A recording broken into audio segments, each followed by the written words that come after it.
తెలంగాణలో భారీ వర్షాలు, ఆందోళనలో రైతులు. రాష్ట్ర వ్యాప్తంగా మెదక్, సిద్దిపేట, గద్వాల, జోగులాంబ, వనపర్తి, వికారాబాద్, సంగారెడ్డి, రాజన్న సిరిసిల్ల, కామారెడ్డి, జగిత్యాల, ఆదిలాబాద్ జిల్లాల్లో అక్కడక్కడ భారీ వర్షాలు కురిశాయి. రంగారెడ్డి, నిజామాబాద్, కరీంనగర్, పెద్దపల్లి, జయశంకర్, భూపాలపల్లి, మంచిర్యాల, వరంగల్ అర్బన్, రూరల్, కొత్తగూడెం సహా పలు జిల్లాల్లో తేలికపాటి జల్లులు కురిశాయి. కుండపోత వానలకు వందలాది ఎకరాలు పంటలు నీట మునిగాయి.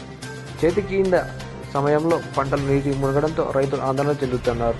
రాబోయే 72 గంటల్లో భారీ వర్షాలు కురిసే అవకాశం ఉందని హైదరాబాద్ వాతావరణ కేంద్రం హెచ్చరించడంతో జీహెచ్ఎంసీ అప్రమత్తమైంది.